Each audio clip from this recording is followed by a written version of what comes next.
The sun was setting behind the tall pine trees that lined the Montgomery estate, casting long shadows across the perfectly kept lawn. Eleanor Williams pulled her old blue car into the staff parking area at the back of the huge mansion. She checked her watch, 6:30 p.m., right on time. She had exactly 1 hour to finish setting up before Mr. Montgomery's guests would start arriving for his monthly business gathering. Eleanor took a deep breath before stepping out of her car. She had been working at this house for 3 years, now cleaning and serving at parties just like tonight's. The pay was good, much better than her previous jobs, and she needed the money to help her son through college. Thomas was in his second year of engineering school, and every dollar she earned went toward making his dream come true. She smoothed down her black and white uniform and headed through the service entrance. The kitchen was already busy with the catering staff preparing fancy finger foods and setting up drink stations. "Evening, Eleanor," said Mrs. Garcia, the head of the catering team. "Big night tonight. Mr. Montgomery has invited all the top tech people in the area. Just another Tuesday for us, right?" Eleanor smiled, tying on her apron. The two women had worked dozens of these events together. "I heard some big-shot investor is coming tonight.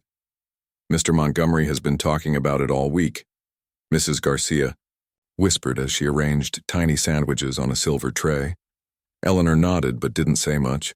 She had learned that listening was safer than talking in this house.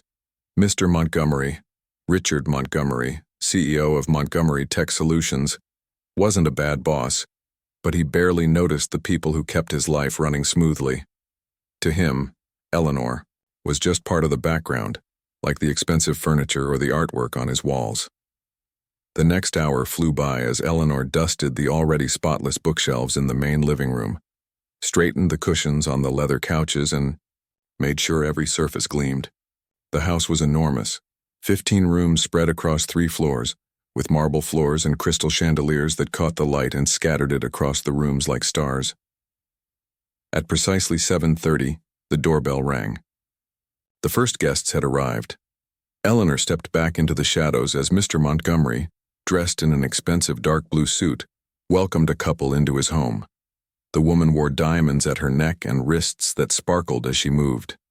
More guests arrived every few minutes, filling the house with the sounds of laughter and conversation. Eleanor moved quietly between rooms, offering trays of food and collecting empty glasses. The guests barely looked at her as they took what she offered, their eyes sliding past her as if she were invisible. She was used to it. This was how it had always been. "The market is going to explode next quarter," said a man in a gray suit, his voice carrying across the room. "Those who get in now will double their money by Christmas." "That's what they said last year," replied another man, laughing. "I lost $500,000 on that advice." Eleanor listened as she worked. She found these conversations interesting, like looking through a window into another world, a world of money and power that operated by different rules than the one she lived in. As the evening wore on, the party began to move from the main living room toward Mr. Montgomery's study. This was unusual. Normally, guests stayed in the designated party areas. Curious, Eleanor followed at a distance, a tray of empty glasses in her hands. The study was Mr. Montgomery's private space, filled with leather-bound books and expensive art. In the center of the room stood a chess table with an antique set that Mr. Montgomery often bragged about. The pieces were hand-carved marble, white and black figures polished to a high shine. Mr. Montgomery claimed the set had once belonged to a European nobleman, though Eleanor had her doubts about this story. "Gentlemen and ladies," Mr. Montgomery announced, raising his glass. "I thought we might have some entertainment before dessert is served. A friendly game of chess, perhaps?" A murmur of interest went through the crowd. A tall man with silver hair stepped forward. "I'll take that challenge, Richard. It's been too long since you and I matched wits." Mr. Montgomery laughed. "Harold, you haven't beaten me in 10 years. Are you sure you want to embarrass yourself tonight?" The guests chuckled politely. Harold shrugged good-naturedly. "Maybe tonight's my lucky night." Eleanor had nearly finished collecting the glasses and was about to slip out when Mr. Montgomery's voice stopped her. "Wait a moment," he called, his voice cutting through the room. Every head turned, first to him, then following his gaze to Eleanor. who froze in place. I have a better idea. Eleanor felt her heart begin to beat faster. Had she done something wrong? Was there a spot she'd missed, a task she'd forgotten? You there, Eleanor, isn't it? Mr. Montgomery said, pointing directly at her. Yes, sir, she answered quietly, her tray clutched tightly in her hands. How about a real challenge? Why doesn't Eleanor here play a game with me? His eyes gleamed with amusement as he looked at his guests. A few of them laughed outright. Others looked embarrassed or uncomfortable. Eleanor understood immediately what was happening. She wasn't being invited to play. She was being made into the entertainment. The idea that someone like her could play chess against someone like Richard Montgomery was meant to be funny. She was the joke. I should get back to the kitchen, sir, she said, trying to find a way out of this situation. Nonsense, Mr. Montgomery insisted. Put down that tray and join us. I'm curious to see how you do. His tone made it clear this wasn't a request. A woman in a red dress leaned toward her friend and whispered something that made them both giggle behind their hands. A heavy-set man in the corner rolled his eyes.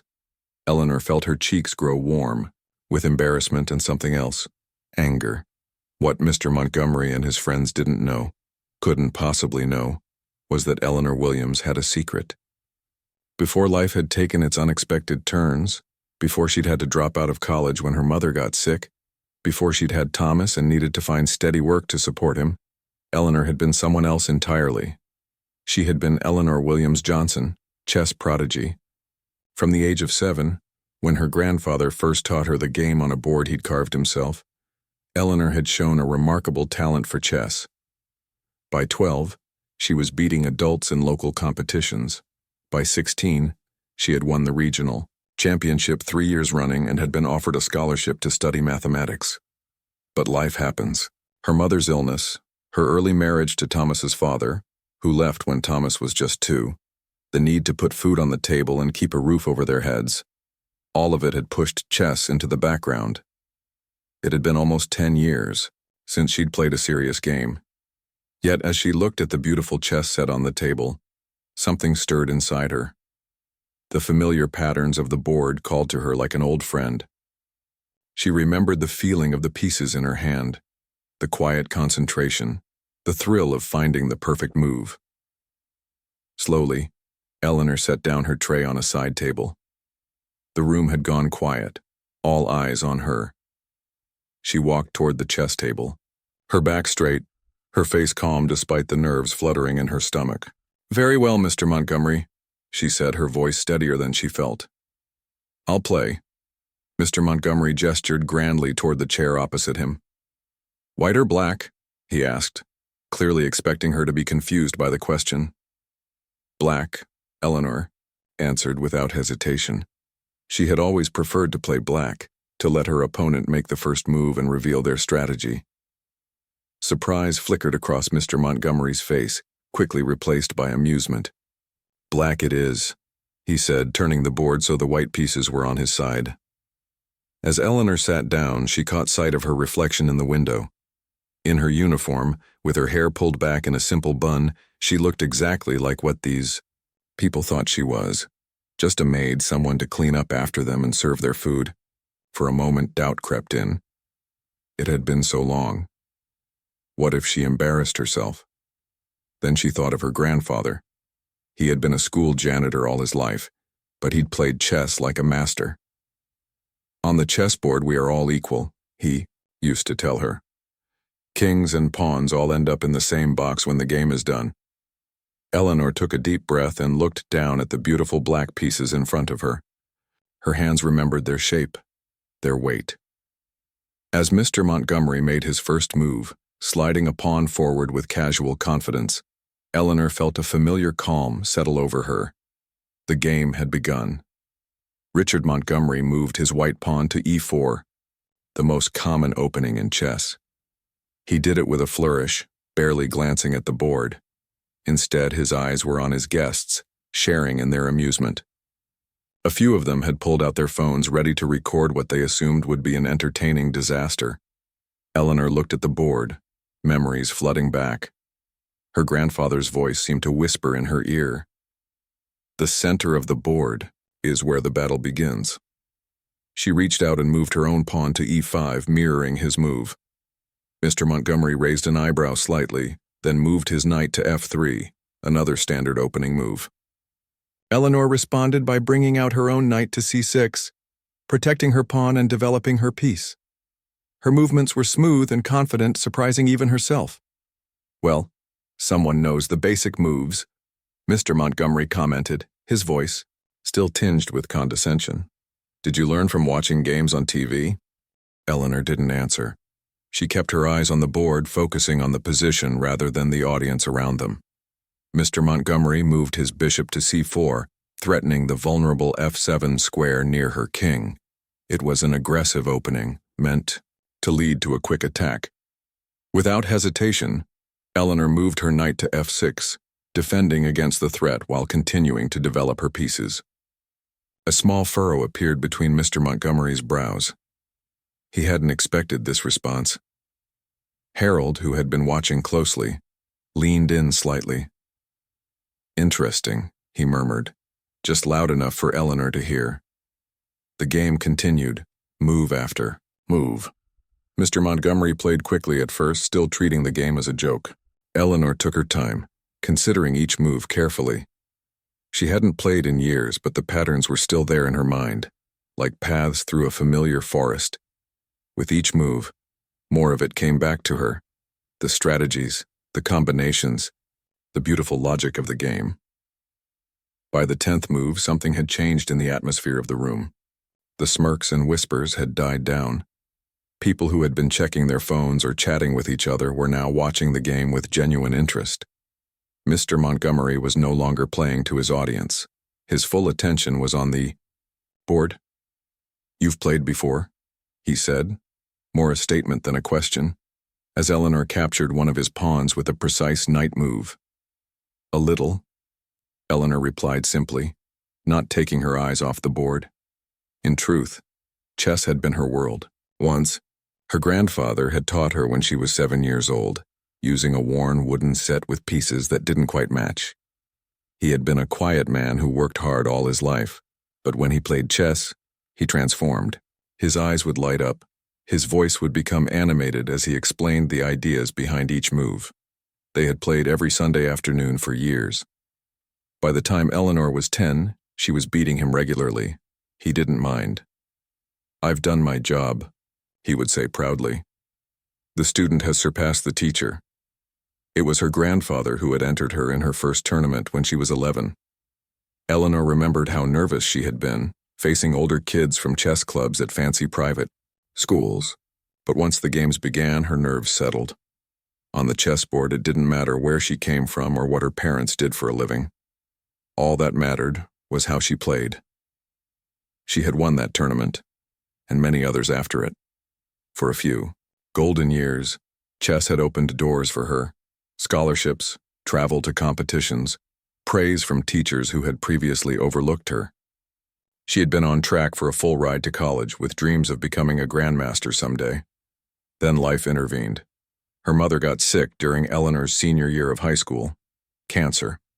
The treatments were expensive, even with insurance. Eleanor deferred her scholarship to stay home and help. She took a job at the local grocery store, then another waiting tables at night. Between work and caring for her mother, there was no time for chess. Her mother recovered eventually, but by then Eleanor had met Thomas's father. They got married young. Thomas came along a year later. Then her husband left, and suddenly she was a single mother at 21, with bills to pay and a baby to raise. The chess set went into a box in the closet. The dreams of tournaments and titles faded away. Yet here she was, nearly a decade later, sitting across from one of the richest men in the city, playing the game that had once been her passion. And she was playing well. Mr. Montgomery made his next move, sliding his queen diagonally across the board in a threatening position. It was a trap, one that an amateur might fall into easily. Eleanor studied the position, seeing 5 moves ahead. If she took the bait, she would lose her bishop and weaken her king side. Instead, she calmly moved her own queen to a safe square, simultaneously protecting her bishop and threatening one of his knights. Mr. Montgomery blinked. He stared at the board for a long moment, then looked up at Eleanor with new eyes. The condescension was gone, replaced by genuine surprise and a growing respect. "Where did you learn to play like this?" he asked, his voice quiet now. "My grandfather taught me," Eleanor replied, allowing herself a small smile. "He believed chess was for everyone. He said it was the great equalizer. On the board, we all have the same pieces, the same rules." A few of the guests exchanged glances. The atmosphere in the room had transformed completely. What had started as a joke had become a real contest, and their assumptions about the quiet woman in the maid's uniform were being challenged with every move. Mr. Montgomery turned his attention back to the game with new focus. He was a strong player himself, not professional level, but skilled enough to beat most casual players easily. He had expected an easy victory, a bit of entertainment at Eleanor's expense. Instead, he found himself in a genuine battle. The middle game unfolded with increasing complexity. Eleanor played with a style that was both solid and creative. She didn't take unnecessary risks, but she wasn't afraid to sacrifice material for position when the opportunity arose. A pawn here, a knight there, each exchange carefully calculated to improve her overall situation. The guests, who had come to network and discuss business deals, were now fully absorbed in the game. They had formed a circle around the chess table, some standing on tiptoes to get a better view. Even Mrs. Garcia had peeked in from the kitchen, curious about the unusual silence from the party. 20 moves in, Eleanor executed a beautiful combination that forced the exchange of queens. It was a move that simplified the position but gave her a slight advantage in the endgame, the kind of subtle strategy that only experienced players would fully appreciate. Harold, the silver-haired man who had initially volunteered to play, let out a low whistle. "Brilliant," he murmured. Mr. Montgomery shot him a look, then returned his attention to the board. The easy confidence he had shown at the start of the game was gone. He was playing seriously now, taking his time with each move, his forehead creased in concentration. "Check," Eleanor said quietly, as her rook pinned Mr. Montgomery's king against the edge of the board. He moved his king to safety, but the pressure was mounting. 2 moves later, Eleanor captured another pawn, further strengthening her position. "You're not just good," Mr. Montgomery said, studying the board intently. "You're tournament level." Eleanor didn't respond. She was focused on the endgame now, calculating the sequences that would lead to victory. This wasn't about embarrassing Mr. Montgomery or impressing his guests. This was about the game itself, the beautiful, logical game that had once meant everything to her. A woman in an expensive blue dress leaned toward Harold. "I don't understand," she whispered, but not quietly enough. "How does she know all this?" Harold gave her a look. "Because chess isn't about who you are or where you come from," he said. "It's about how you think." Eleanor moved her bishop, threatening Mr. Montgomery's rook. He was forced to retreat. The balance had shifted decisively in her favor now. She had more pieces, better positions, and a clear path to victory. Mr. Montgomery knew it too. She could see it in his eyes as he surveyed the board, looking for a way out that wasn't there. He had underestimated her, and now he was paying the price. Yet there was something else in his expression too. Not anger or embarrassment, but a growing curiosity. He looked at Eleanor as if seeing her for the first time, trying to reconcile the skilled player before him with the quiet woman who had cleaned his house for 3 years without him ever really noticing her. "I think I've made a mistake," he said finally. "Several," Eleanor replied, allowing herself a small smile. "But the most important one was assuming I couldn't play." A few of the guests laughed, not mockingly this time, but with genuine appreciation for the moment. The tables had turned in more ways than one. Mr. Montgomery nodded slowly. "Touché," he said. "Shall we continue?" Eleanor nodded, and they returned to the game. The clock on the wall showed that nearly an hour had passed since they began playing. The desserts that were supposed to be served remained forgotten in the kitchen. No one seemed to mind. They were witnessing something unexpected, something that had started as cruel entertainment but had transformed into a genuine contest of skill. As Eleanor prepared her next move, she thought of her son Thomas. He was working late tonight at his part-time campus job, unaware that his mother was currently challenging one of the most powerful men in the city at his own game. Thomas had never seen her play chess. It was part of her life before him, a part she had packed away along with many other dreams when reality demanded her full attention. Maybe it was time to unpack those dreams. Maybe it wasn't too late. With renewed focus, Eleanor moved her knight forward. "Check," she said again, her voice stronger this time.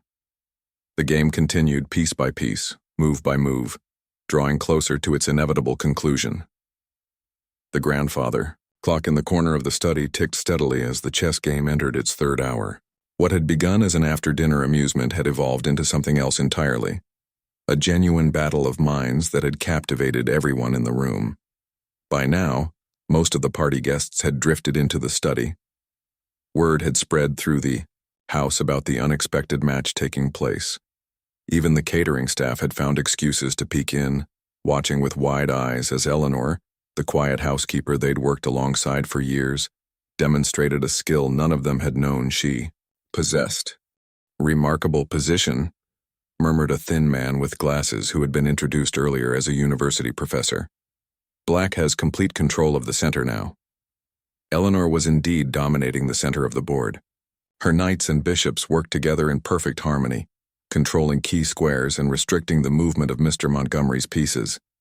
It was like watching a dance, the way her pieces supported each other, advanced and retreated in rhythm. Mr. Montgomery wiped his brow with a handkerchief. The confident smirk he'd worn at the beginning of the evening was long gone. In its place was a look of intense concentration mixed with growing respect. He moved his rook to defend his threatened pawn, his hand lingering on the piece for a moment as he double-checked his decision. Eleanor studied the new position. Her mind worked through the possibilities, calculating variations and counter-variations. She felt alive in a way she hadn't in years. The familiar rush of chess, the blend of logic, creativity, and intuition, filled her with a quiet joy. "May I ask you something?" Mr. Montgomery said, as Eleanor considered her move. She looked up, meeting his eyes. "Of course, sir. Were you ever rated? As a player, I mean." Eleanor hesitated, then nodded. "Yes, a long time ago." "How high?" He leaned forward slightly, genuinely curious. 2147, she replied. There was a murmur from those in the room who understood what that number meant. An expert-level rating, just below master status. Certainly not something one would expect from someone they had previously seen only as the help. Mr. Montgomery's eyebrows rose. "That's impressive. Why didn't you continue? With that rating at... How old were you?" 17, Eleanor said quietly. "At 17? You could have gone much further." Eleanor turned her attention back to the board. She didn't particularly want to share her life story with this room full of wealthy strangers who, until an hour ago, hadn't even noticed her existence. But something in Mr. Montgomery's tone, a genuine curiosity rather than the condescension from earlier, made her answer. "Life happened," she said simply. "My mother got sick. I needed to work. Then I had my son. Chess became a luxury I couldn't afford." The room was silent except for the ticking of the clock. In that moment, Eleanor was acutely aware of the gulf between herself and everyone else present. These were people for whom luxury meant vacation homes and designer clothes, not finding time to play the game you loved. Harold, the silver-haired man who had been watching closely throughout, cleared his throat. "It's never too late to return to the game," he said. "I didn't start playing seriously until I was 40. Now I'm a decent tournament player at 68. Eleanor gave him a small smile before returning her attention to the board. She moved her bishop diagonally across the board, pinning Mr. Montgomery's knight against his queen. It was a powerful move that further restricted his options. Mr. Montgomery frowned. The position was becoming increasingly difficult for him. His pieces were uncoordinated, his king exposed. He spent several minutes considering his next move, the silence in the room growing heavier with each passing second. Finally, he moved his queen to safety, breaking the pin but allowing Eleanor to capture his knight. It was a significant material loss. "You know," said a woman in a gray dress who had been introduced as the CEO of a software company, "my firm sponsors the city chess championship each year. The prize fund is $20,000. Registration for this year's tournament closes next week." Eleanor didn't respond, though her heart skipped a beat at the mention of the prize money. $20,000 would make a huge difference in her and Thomas's life. It could cover his tuition for the year, with enough left over to fix the leaking roof on their small house. But she pushed the thought aside. Tournament chess required time. Time to practice, time to study, time to play. Time was the one thing she didn't have, between her full-time job at the Montgomery estate and her evening shifts at the diner on weekends. 31st move, announced Harold, who had been keeping track. Black to play. Eleanor surveyed the board again. Mr. Montgomery had fought valiantly, but his position was deteriorating. His king was exposed, his pieces poorly coordinated. She saw a sequence of moves that would force a decisive advantage, a combination involving a bishop sacrifice followed by a queen and knight attack. It was the kind of combination that separated good players from great ones, the ability to see multiple moves ahead, to calculate complex variations, to envision the board as it would be, rather than as it was. Eleanor had always had this gift, this chess vision. Years away from the game hadn't dulled it. She reached out and moved her bishop to h3, offering it as a sacrifice. The onlookers, even those with little chess knowledge, could sense the significance of the move. The atmosphere in the room crackled, with tension. Mr. Montgomery stared at the bishop, then at Eleanor, then back at the board. He spent a full 5 minutes analyzing the position, his finger tracing potential moves in the air above the pieces. Eleanor waited patiently. She knew what was coming. She had already seen the entire combination play out in her mind. "If I take the bishop," Mr. Montgomery said slowly, "you'll check with your knight forcing my king to move. Then your queen comes to g5 and—" He trailed off, seeing the inevitable sequence. "And it's over in 5 more moves," Eleanor finished. "For him?" Mr. Montgomery shook his head in amazement. "And if I don't take the bishop? Then I still have the attack, plus the bishop. It just takes a few moves longer." A slow smile spread across Mr. Montgomery's face. Not the condescending smirk from earlier, but a genuine smile of appreciation. "Well played, Mrs. Williams. Very well played indeed." He extended his hand across the board. For a moment, Eleanor was confused. Then she realized he was resigning the game. She reached out and shook his hand, feeling strange to be touching the man who signed her paychecks. A smattering of applause broke out among the guests. The tension in the room dissipated, replaced by a buzz of conversation as people discussed what they had just witnessed. "That was extraordinary," said the woman in the gray dress. "Where did you learn to play like that?" Before Eleanor could answer, Mr. Montgomery spoke up. "I believe Mrs. Williams said her grandfather taught her. Is that right?" Eleanor nodded. Yes, he was a janitor at the high school, but chess was his passion. He played postal chess with people all over the country. "Postal chess?" asked a young man in the back of the crowd. "Before the internet," Harold explained, "players would mail their moves to each other on postcards. A single game could take months. My grandfather had dozens of games going at once," Eleanor added, a fond smile crossing her face at the memory. "He kept all the boards set up in our living room. My grandmother used to complain that there was no space for actual living." People laughed, and Eleanor was surprised to find herself relaxing. For the first time since she'd started working at the Montgomery estate, she felt visible, not as a servant, but as a person with a history and skills worthy of respect. Mr. Montgomery stood up from the chess table. "I think this calls for a celebration," he announced. "Mrs. Garcia, could you bring in the champagne? And Mrs. Williams, please join us." When Eleanor hesitated, he added, "I insist. It's not every day I get thoroughly beaten at my own game." As Mrs. Garcia hurried to fetch the champagne, the guests rearranged themselves, making space for Eleanor in their circle. It was a small gesture, but a significant one. The invisible barrier that had separated her from them was, if not broken, at least momentarily lifted. "Tell me more about your tournament days," Mr. Montgomery said as a waiter handed Eleanor a glass of champagne. "You mentioned you were rated over 2100. Did you play in national events?"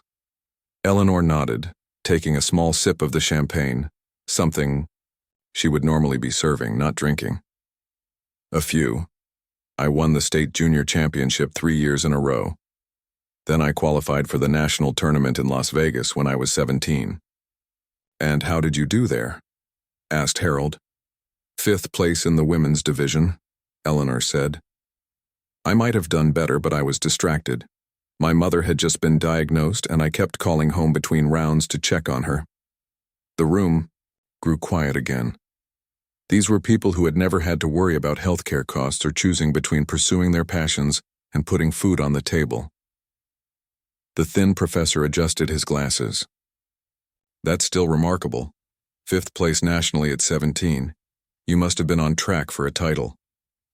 "That was the plan," Eleanor admitted. "I had a scholarship offer from a university with a strong chess program. But then," she trailed off, not wanting to dampen the mood with her life story.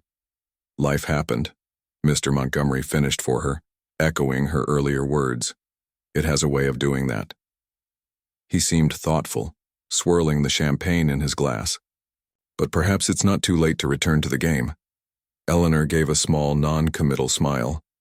She appreciated the sentiment, but she lived in the real world. A world where single mothers with high school educations didn't get second chances at abandoned dreams.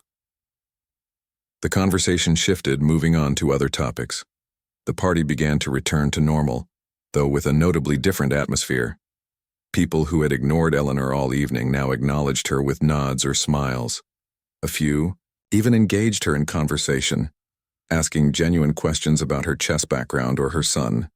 As the night wore on, Eleanor gradually returned to her duties, collecting glasses and tidying up. But there was a difference now. She stood straighter, moved with more confidence. For the first time in years, she had been seen, really seen, for who she was and what she could do. When the last guest had departed and she was finishing her cleanup, Mr. Montgomery approached her again. He had been quiet for the past hour, watching the interactions with a thoughtful expression. "Mrs. Williams," he said, his tone serious, "I owe you an apology." Eleanor stopped what she was doing and turned to face him. "Sir?" "I invited you to play chess as a joke. I thought it would amuse my guests to watch you struggle with the game. It was disrespectful and unkind, and I'm sorry." The apology surprised Eleanor.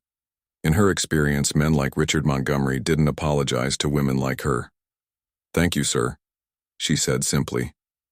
"Apology accepted." Mr. Montgomery nodded, but he didn't leave. He seemed to be considering something. "I'd like to make it up to you. Would you be interested in playing again sometime? A proper match, with a clock, no audience." Eleanor hesitated. The invitation was tempting. Despite the circumstances, she had enjoyed playing tonight. The familiar patterns of the game, the strategic thinking, the battle of minds, it had awakened something in her that had been dormant for too long. "I'd like that," she said finally. "Thank you," Mr. Montgomery smiled. "Excellent, and perhaps we could discuss some other matters as well. I have some ideas I'd like to share with you, but that can wait until tomorrow. It's late, and I'm sure you want to get home." Eleanor nodded, curious but too tired to press for details. As she gathered her things and prepared to leave, she felt a strange mix of emotions. The evening had started with humiliation, but it ended with something like respect. She wasn't naive enough to think that one chess game could bridge the vast gaps of class and privilege that separated her from Richard Montgomery and his world.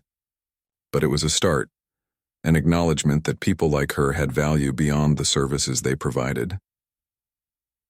As she drove home through the quiet streets, Eleanor thought about the chess set stored in her closet. It had been her grandfather's, given to her when he died. Perhaps it was time to take it out again.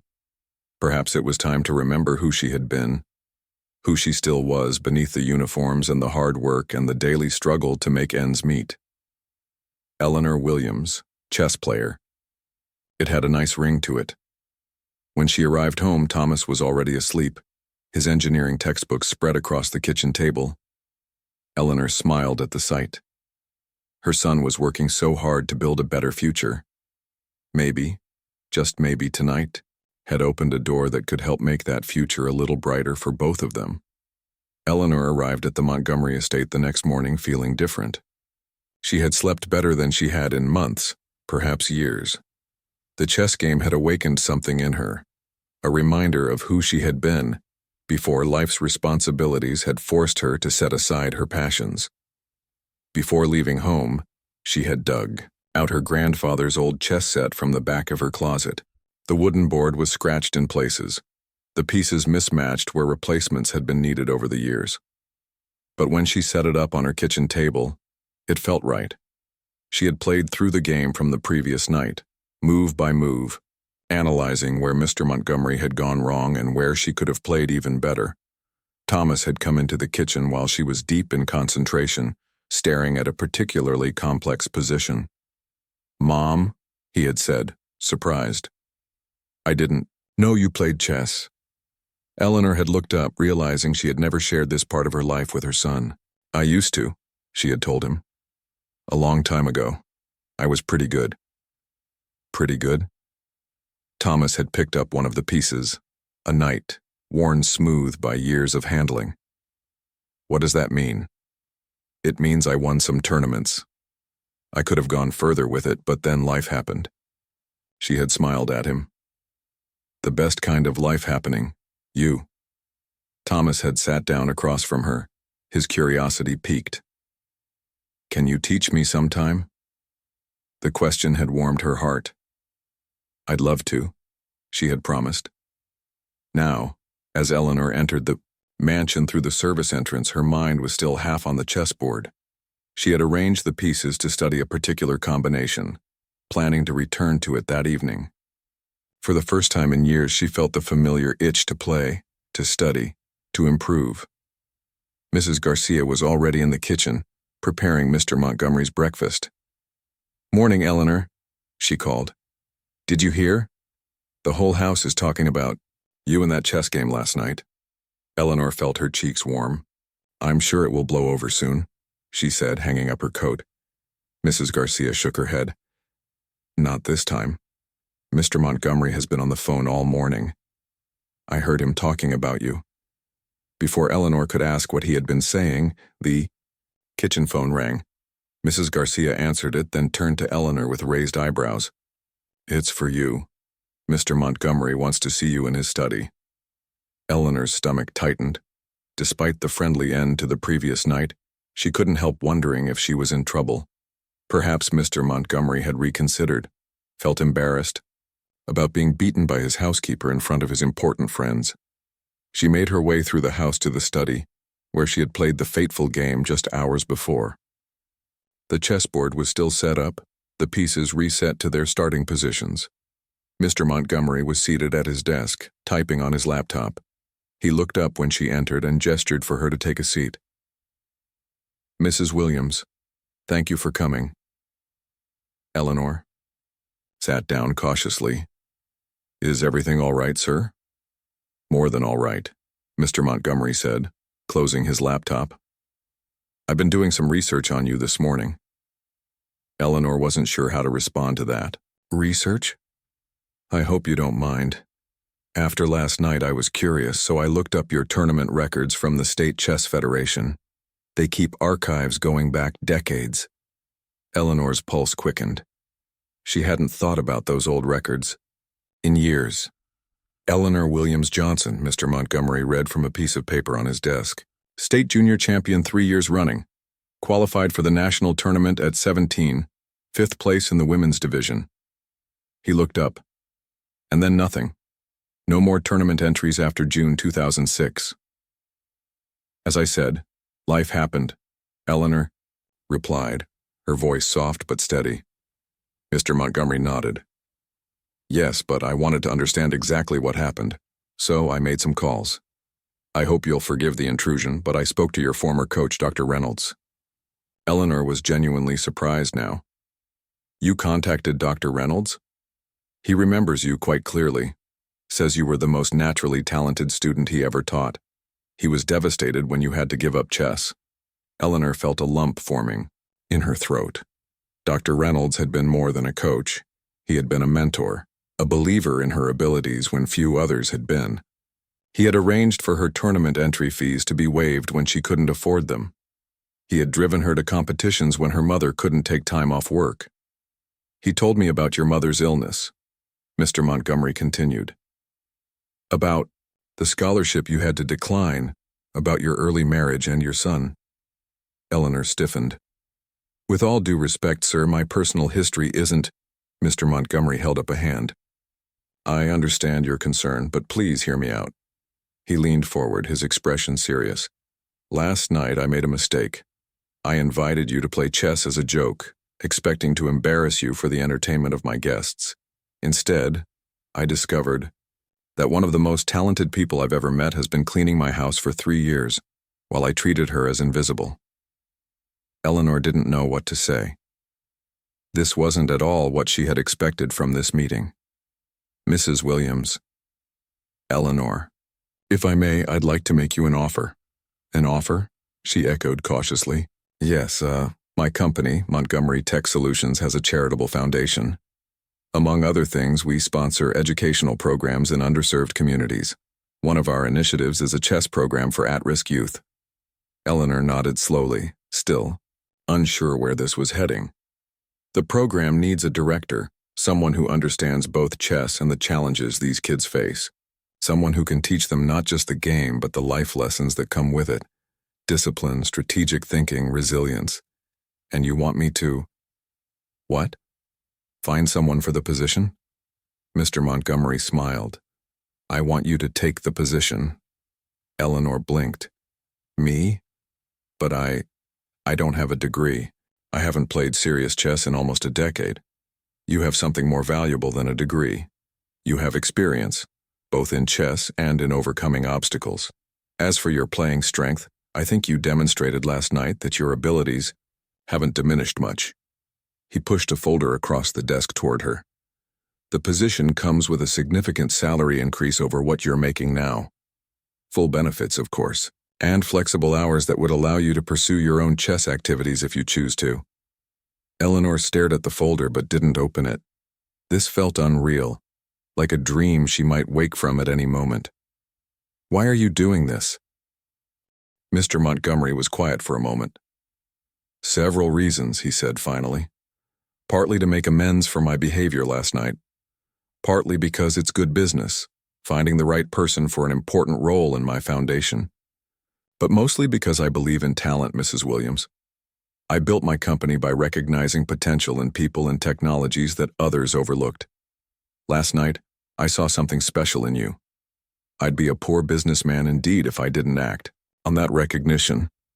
Eleanor reached for the folder with slightly trembling hands. She opened it and scanned the documents inside. The salary figure made her breath catch. It was more than triple what she currently earned. This is very generous, she said carefully. It's the standard salary for the position, Mr. Montgomery replied. And before you ask, no, I'm not creating this job for you. The position has been open for 2 months. We've interviewed several candidates, but none had the right combination of chess knowledge and life experience. Eleanor closed the folder, her mind racing. I'd need time to consider this. Of course. Take the weekend to think about it. Discuss it with your son. He hesitated, then added, There's one more thing. The City Chess Championship that Diane Chen mentioned last night. My foundation is one of the sponsors. The prize fund is indeed $20,000. I think you should enter. Eleanor shook her head. I couldn't possibly. I'm nowhere near tournament shape. You beat me rather handily and I'm rated just under 2,000. That was one game. A tournament is different. Multiple rounds, Different opponents, time pressure. All the more reason to start practicing, Mr. Montgomery said. Whether you take the job offer or not, I believe you should consider returning to competitive chess. You have a gift, Mrs. Williams. It would be a shame to let it go unused. Eleanor stood up, holding the folder against her chest like a shield. Thank you for the opportunity, Mr. Montgomery. I'll let you know my decision on Monday. He nodded. That's all I ask. And Mrs. Williams, whatever you decide about the job, I hope you'll consider playing in the championship. Talent like yours doesn't come along every day. Eleanor left the study with her head spinning. The folder in her hands contained the possibility of a completely different future. One where she wouldn't have to work 2 jobs to make ends meet. One where she could return to the game she loved. One where her son wouldn't have to take out crippling loans to finish his education. It seemed too good to be true. And in Eleanor's experience, things that seemed too good to be true usually were. She went through her morning duties mechanically, dusting and vacuuming while her mind worked through the implications of Mr. Montgomery's offer. Was it genuine, or was there some angle she wasn't seeing? Was it truly recognition of her abilities, or was it guilt money, a rich man's way of assuaging his conscience after treating her poorly? And even if the offer was sincere, could she really do the job? Running a chess program meant teaching, organizing, perhaps even fundraising. She had no experience with any of that. Yes, she knew chess, but knowing how to play and knowing how to teach were different skills. Yet the possibility tugged at her. The thought of spending her days surrounded by chess, helping young people discover the game that had once meant so much to her, it was appealing in a way that made her chest ache. At lunchtime, she slipped away to the garden with her cell phone. She needed to talk to someone, to sort through her thoughts. She called the one person who might understand the magnitude of what she was considering. Dr. Reynolds answered on the 3rd ring. Eleanor? His voice was exactly as she remembered. Warm, slightly gravelly, with a subtle southern accent. I was hoping you'd call. Your boss reached out to me this morning. So I heard, Eleanor said, settling onto a bench beneath an oak tree. He made me a job offer, a good one. To run the chess program? He mentioned he was considering that. I think it's an excellent idea. But I haven't played in years, Dr. Reynolds. I don't have any teaching experience. What if I can't do it? She heard him chuckle. Eleanor Williams doubting herself? That doesn't sound like the girl I coached. You were always the most confident player I knew. Sometimes too confident. Despite her anxiety, Eleanor smiled. That was a long time ago. Not so long. And chess isn't something you forget, not when you understand it the way you did. The question isn't whether you can do the job. I know you can. The question is whether you want to. Eleanor was silent for a moment. I think I do, she admitted. But it's scary, changing everything. Change is always scary. But standing still when you have the chance to move forward, that's even scarier in the long run. They talked for a few more minutes. Dr. Reynolds filled her in on the current chess scene in the city, told her about players she had known who were still active. By the time they hung up, Eleanor felt more centered, more certain. She still had questions and concerns, but there was a growing excitement underneath them. The chance to return to chess, to build a new career around the game she loved. It was more than she had ever expected to have again. That evening, she showed the job offer to Thomas when he came home from his evening class. His reaction was immediate and emphatic. "Mom, you have to take it," he exclaimed, looking at the salary figure. "This is amazing. You wouldn't have to work at the diner on weekends anymore. We could fix the roof. I could cut back on my hours at the campus bookstore. Focus more on my studies." "Slow down," Eleanor laughed. "I haven't decided yet. It's a big change. And I'm not sure I'm qualified." Thomas gave her a look. "Mom, you beat some rich CEO at chess, and now he wants to hire you to run a chess program. I think that means you're qualified." Put that way, it did make sense, but still Eleanor was cautious by nature. She had learned through hard experience that opportunities often came with hidden costs. "There's one more thing," she said. "Mr. Montgomery suggested I enter the city chess championship next month. The prize is $20,000. Thomas's eyes widened. Seriously? You could win that? I don't know. There will be strong players, masters probably. I'm rusty. But you were good, right? Really good? Eleanor nodded. I was. Whether I still am? That's the question. Thomas picked up one of the chess pieces from the set still laid out on their kitchen table. Only one way to find out, right? That night, after Thomas had gone to bed, Eleanor sat alone with the chess set.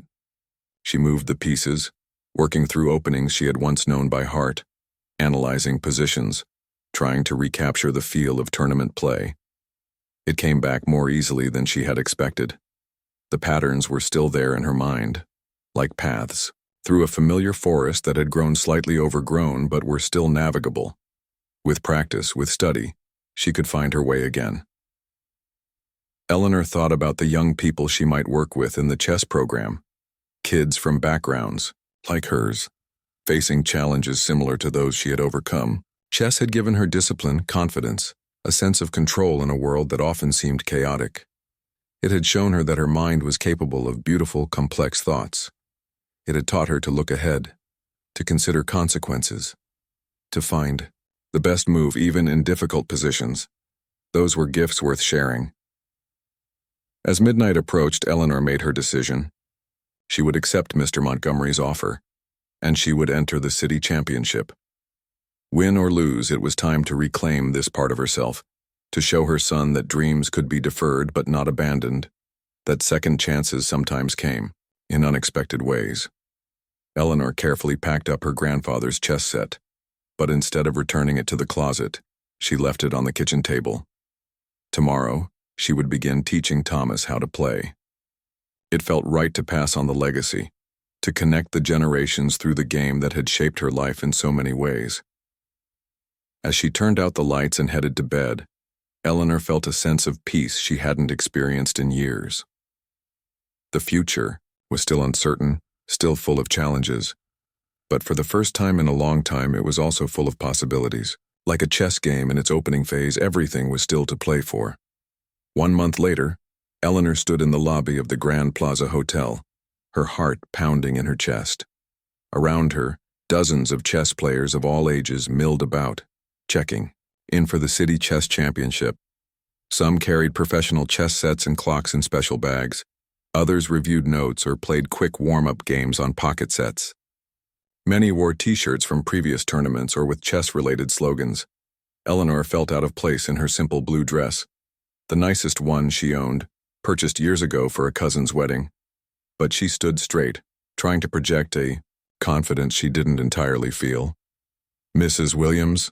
a voice called out. Eleanor turned to see Diane Chen, the CEO she'd met at Mr. Montgomery's party, approaching with a warm smile. "I'm so glad you decided to participate. Richard told me he'd suggested it, but I wasn't sure you'd take him up on it." "I almost didn't," Eleanor admitted. "It's been a long time since I played in a tournament." "Well, the chess world is lucky to have you back," Diane said. "Have you registered yet? Let me show you where to go." As they walked toward the registration table, Eleanor marveled at how much had changed in the past month.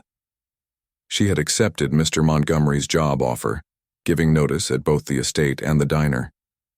She had spent the last 2 weeks in intensive training, meeting with the foundation staff, learning about the chess program she would be running, and most importantly, studying chess again. Dr. Reynolds had come out of retirement to help her prepare for the tournament. They had met every afternoon, analyzing games, working through tactics puzzles, discussing opening theory. Eleanor had been surprised at how quickly it all came back to her. The ideas, the patterns, the joy of the game. "You haven't lost much," Dr. Reynolds had told her after their first session. "Your tactical vision is still sharp. Your endgame technique needs some refreshing, but that will come with practice. The main thing is to rebuild your confidence." That was proving to be the biggest challenge. After years of thinking of herself primarily as a housekeeper and a mother, it was difficult to reclaim her identity as a chess player. Every time she sat down at the board, a small voice in the back of her mind whispered that she didn't belong, that she was fooling herself, that she would embarrass herself in the tournament. But another voice, one that sounded remarkably like her grandfather, reminded her that she had nothing to prove to anyone but herself. Chess is about making the best move you can see, he used to say. Nothing more, nothing less. At the registration table, Eleanor gave her name to a tournament official, who checked his list and handed her a badge. Eleanor Williams Johnson, it read, with a number and her old rating from nearly a decade ago. We used your peak rating since you've been inactive, the official explained. That means you'll be seated fairly high in the tournament. First-round pairings will be posted. In an hour, Eleanor thanked him and stepped away from the table, studying the badge in her hand. Seeing her old name, her chess name, printed there made this all feel real in a way it hadn't before. She was really doing this. She was really stepping back into the world she had left behind all those years ago. Mom. Thomas's voice cut through her thoughts. He was hurrying across the lobby, a backpack slung over his shoulder. Sorry I'm late, the bus was delayed. Eleanor smiled at her son. You didn't have to come, you know. It's going to be a long day of sitting and watching people think. Are you kidding? I wouldn't miss this for anything. Thomas grinned. My mom, competing for $20,000. It's like a movie or something. Eleanor laughed, but her stomach fluttered at the mention of the prize money. She had tried not to think about it too much, to focus instead on playing her best chess. But the truth was that money would change everything for them. It would pay off Thomas's student loans. It would allow them to move to a better apartment, closer to her new job. It would provide a safety net they had never had before. Don't get ahead of yourself, she warned him. There are 98 players here. Many of them are masters, much stronger than I am right now. But you beat Mr. Montgomery, Thomas pointed out, and he's supposed to be really good, right? One game isn't a tournament, Eleanor reminded him. And speaking of Mr. Montgomery, Richard Montgomery was making his way through the crowd toward them, dressed casually in slacks and a polo shirt rather than his usual business attire. Mrs. Williams, he greeted her with a nod. Ready for the big day? As ready as I'll be, she replied. This must be your son. Montgomery extended his hand to Thomas. Richard Montgomery, I've heard a lot about you. Thomas Johnson. Thomas replied, shaking his hand. Thank you for giving my mom this opportunity. Both the job and this. He gestured around at the tournament hall. No thanks necessary, Montgomery said. Your mother earned it, both the job and the tournament entry. Though I must admit I have mixed feelings about her playing today. Oh? Eleanor raised an eyebrow. Well, as your new employer, I want you to succeed. But as a chess player, I know if you win your section, you'll likely be facing me in the finals. He smiled. And after our last game, I'm not sure my ego can take another beating. Eleanor couldn't help but laugh. It was still strange to be joking with the man who, just a month ago, had been her employer in a very different sense. But in the past few weeks, as they'd worked together on the transition to her new role, she had come to see a different side of Richard Montgomery. He was still privileged, still sometimes oblivious to the realities of life for people like her, but he was also genuinely passionate about the Foundation's work and respectful of her chess abilities. I wouldn't worry too much, she told him. I'll be happy if I win a few games today. Making it to the finals would be... She trailed off, not wanting to say impossible. Entirely possible, Montgomery finished for her. Dr. Reynolds thinks so, and so do I. Don't sell yourself short, Mrs. Williams. Before Eleanor could respond, a tournament official announced that the pairings for the first round had been posted. Players began moving toward the bulletin board where the matchups were displayed.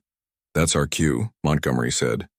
Good luck today, Mrs. Williams. Play well. As he walked away, Thomas nudged his mother. Did he just wish you luck against him? That's pretty cool. It is, Eleanor agreed. I think Mr. Montgomery might be a better person than I gave him credit for. They made their way to the bulletin board to check Eleanor's first pairing. She would be playing a young woman named Lucia Patel, rated about 200 points lower than her old rating. A good first-round matchup, challenging enough to require focus but not so difficult as to be discouraging. As they moved to the tournament hall, Eleanor spotted a familiar figure setting up a chessboard. Harold, the silver-haired man from Montgomery's party. "Harold," she said, approaching his table. "I didn't know you were playing today." He looked up, his face breaking into a smile of recognition. "Mrs. Williams, yes, I play in this event every year. Usually get knocked out in the early rounds, but it's good fun. And you? This is wonderful. Richard mentioned you might enter." "I'm nervous," Eleanor admitted. "It's been a long time." Harold waved a hand dismissively. "Chess is like riding a bicycle, the body remembers." He tapped his temple. "Or in this case, the mind. You'll be fine." His easy confidence was reassuring. Eleanor thanked him and continued to her assigned table where her first opponent was already waiting. Lucia Patel was a college student, judging by the university sweatshirt she wore. She seemed surprised when Eleanor sat down across from her, perhaps expecting an opponent closer to her own age. "Hi," Lucia said, extending her hand. "Good luck today." "Thank you," Eleanor replied, shaking her hand. "You too." The tournament director gave final instructions, reminding players of the time controls and rules. Then, with a signal, the clocks were started, and the first round began. Eleanor had white, giving her the first move. She took a deep breath and pushed her king's pawn forward, opening with the move her grandfather had taught her so many years ago. As her hand left the piece, a sense of calm settled over her. This was familiar territory. This was where she belonged. The game with Lucia unfolded smoothly. The young woman played well but cautiously, perhaps intimidated by Eleanor's higher rating. Eleanor found herself falling into old patterns, playing the Ruy Lopez opening that had been her staple as a teenager. By the 20th move, she had developed a clear advantage, her pieces coordinating beautifully to control the center of the board. Thomas watched from the spectator area, his face a mix of fascination and pride. Eleanor tried not to look at him too often, wanting to maintain her focus, but it warmed her heart to know he was there. 45 minutes into the round, Eleanor executed a tactical combination that won a piece. Lucia fought on bravely for another, 10 moves before resigning. They shook hands again, and Eleanor felt a surge of satisfaction. One game down, many more to go. Between rounds, Thomas brought her a sandwich and coffee from the hotel cafe. "That was amazing, Mom," he said as they sat in a quiet corner. "You made it look so easy." "It won't all be that easy," Eleanor warned him. "The competition gets stronger with each round." Her second game proved this point. Her opponent was an older man with a master's rating who played a complex variation that Eleanor wasn't familiar with. She found herself spending too much time in the opening, trying to navigate unfamiliar territory. By the middle game, she was down a pawn and under pressure, but this was where Eleanor's natural talent shone through. She had always excelled at finding resources in difficult positions. Slowly, move by move, she fought back, setting small traps, creating threats, making her opponent work for his advantage. The game stretched to nearly 3 hours. Thomas had to leave for his evening class, promising to return as soon as it was over. Eleanor barely noticed his departure, so absorbed was she in the battle on the board. Finally, with both players down to their last 5 minutes, Eleanor found a breakthrough. A surprising bishop sacrifice created an attack on her opponent's king that he couldn't fully defend. 3 moves later, she had a winning position. The older man tipped his king in resignation, a look of respect in his eyes. "Well played," he said. "I thought I had you." "So did I," Eleanor admitted with a smile. By the time the third round began, word had spread about the comeback player who was defeating higher-rated opponents. A small crowd gathered to watch Eleanor's game against a young international master, the strongest opponent she had faced so far. This game was different from the first 2. The young man played with aggressive confidence, pushing Eleanor onto the defensive from the opening moves. She found herself spending most of the game defending against his attacks with little opportunity to create threats of her own. Yet there was a strange joy in the struggle. Even as she fought for equality, Eleanor felt alive in a way she hadn't in years.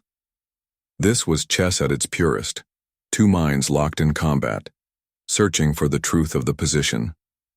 In the end, Eleanor managed to hold a draw, a result that felt like a victory against such a strong opponent.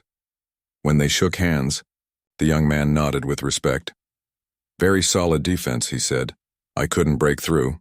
After 3 rounds, Eleanor had 2.5 points out of 3, an excellent score. Only a handful of players remained undefeated. To her surprise, she found herself tied for 3rd place in the standings, with a genuine shot at making it to the final rounds. Thomas returned just as the 3rd round ended, bursting with excitement when he heard how she was doing. "Mom, you could actually win this thing." "1 round at a time," Eleanor cautioned him, though she couldn't help sharing his excitement. She was playing better than she had dared to hope, her old skills returning with each game.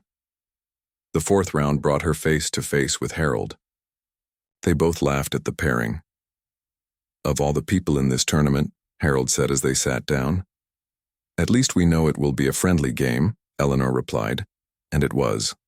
Harold played well, but Eleanor's confidence was growing with each round. She won a pawn in the opening, then gradually converted her advantage to a winning endgame. Harold resigned graciously when the outcome was clear. "I'll be rooting for you tomorrow," he told her as they packed up their pieces. "You've got a real shot at this." Eleanor checked the standings before leaving for the day. With her win against Harold, she had 3.5 points out of 4, putting her in a tie for 2nd place. Only Richard Montgomery was ahead with a perfect 4-0 score. "You might end up playing him in the final round," Thomas said as they drove home. "How crazy would that be?"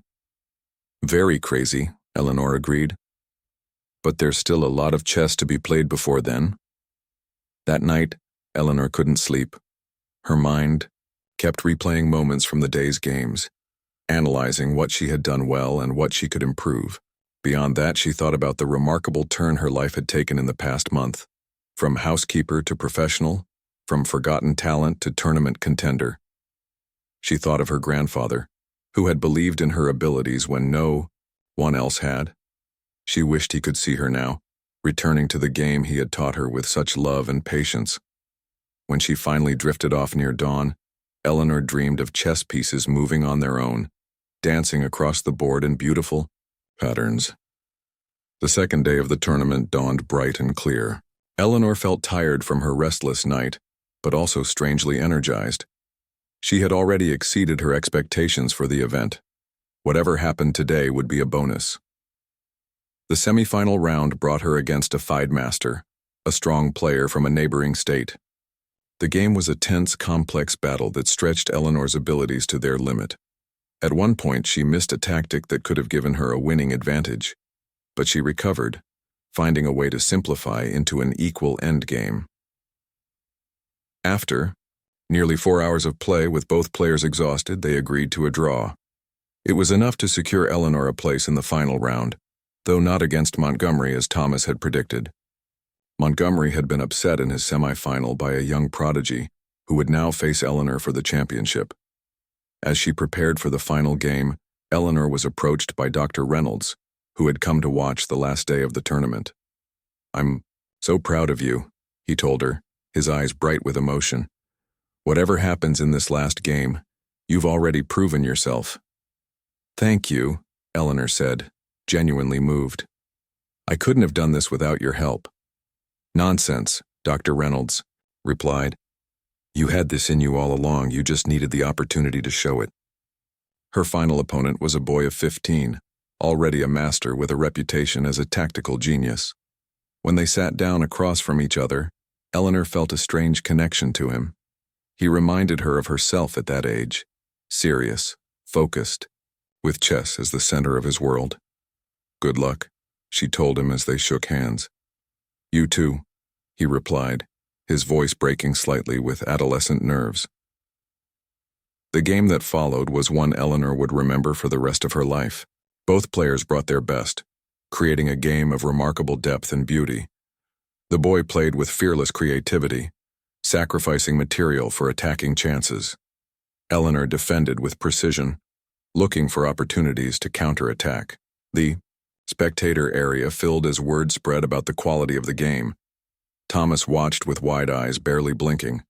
Dr. Reynolds followed with a knowing smile, seeing the kinds of positions and combinations that he had once taught Eleanor to play. And Richard Montgomery stood at the back of the room, arms crossed, nodding occasionally at particularly strong moves from either player. 3 hours in, the game reached a critical position. The boy had sacrificed a rook for a powerful attack, but Eleanor had found a defensive resource that gave her a chance to emerge with an advantage. The move required careful calculation. If she was wrong, her position would collapse immediately.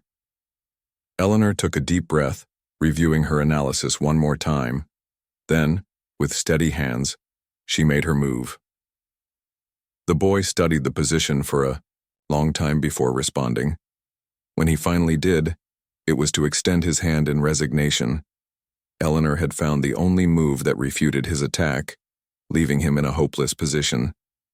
"That was beautiful," he said, his voice full of genuine admiration, despite his disappointment. "I didn't see the defense." "It was a wonderful game," Eleanor told him. "You played brilliantly." As they signed their score sheets, the tournament hall erupted in applause. Eleanor looked up, startled to find dozens of people watching, many of them standing to acknowledge the quality of the game they had just witnessed. Thomas rushed forward to hug her. "You won, Mom, you won the whole thing." "I did," Eleanor said, the reality of it just beginning to sink in. She had won the city chess championship. She had won the $20,000 prize. But more than that, she had reclaimed a part of herself that she had thought was lost forever. The awards ceremony was a blur. Eleanor received a trophy and a ceremonial check, smiling for photographs with the tournament organizers and sponsors. Richard Montgomery shook her hand with genuine warmth. "I knew you could do it," he told her. "Now you can start your new job, with quite a reputation. The kids in our program are going to be very impressed with their teacher." As the crowd began to disperse, Dr. Reynolds approached with a woman Eleanor didn't recognize. "There's someone I'd like you to meet," he said. "This is Patricia Ramirez, the director of the National Women's Chess Initiative. She's been watching your games today." Ms. Ramirez shook Eleanor's hand firmly. "Dr. Reynolds has told me about your history in chess, Mrs. Williams-Johnson. Your performance this weekend was remarkable, especially for someone returning after such a long absence." "Thank you," Eleanor said. "Our organization promotes women's participation in chess at all levels," Ms. Ramirez continued. "We sponsor players for international events, run training programs, and work to increase female representation in the adhis chess world. We would be very interested in having you involved with our efforts." Eleanor blinked in surprise. "Me?" "Your story is inspiring. A former prodigy who left the game, raised a child on her own, and then returned to win a major tournament? That's exactly the kind of narrative that can encourage other women and girls to pursue chess." Ms. Ramirez handed Eleanor a business card. "Think about it. We should talk soon." As Ms. Ramirez walked away, Thomas appeared at Eleanor's side carrying her trophy. "What was that about?" Eleanor looked at the business card in her hand, still trying to process what had just happened. I think I'm being recruited," Thomas laughed. "First a job offer, now this? Mom, you're on fire." Eleanor smiled, putting an arm around her son's shoulders. "It's been quite a month." Later that evening, as they drove home with the trophy, in the back seat and the prize check safely tucked in Eleanor's purse, Thomas asked a question that had been on his mind. "Mom, do you ever wonder what would have happened if Mr. Montgomery hadn't asked you to play that night? If he hadn't made that joke?" Eleanor considered the question. "Sometimes the biggest changes in our lives come from the smallest moments," she said finally. "I'm just grateful it happened, even if it didn't start for the right reasons." "Grandfather would be so proud," Thomas said quietly. "Yes," Eleanor agreed, thinking of the old man who had taught her to play on a worn wooden board, who had believed in her potential when no one else had. He would be. As they pulled into the driveway of their small house, the house they would soon be leaving for something better, Eleanor felt a deep sense of peace. The journey that had begun as a cruel joke had led her back to herself, to the talents she had set aside but never truly lost. Tomorrow she would begin her new job, teaching chess to young people who, like her, might find in the game a path to something greater. She would help them learn not just about knights and pawns, but about concentration, planning, resilience, the same lessons that had carried her through the difficult years. And perhaps, in teaching them, she would continue her own journey as, well, rediscovering the joy of the game that had shaped her life in so many unexpected ways. On the chessboard, as in life, a pawn could travel across the entire board and transform into something more powerful. Eleanor Williams had made that journey from house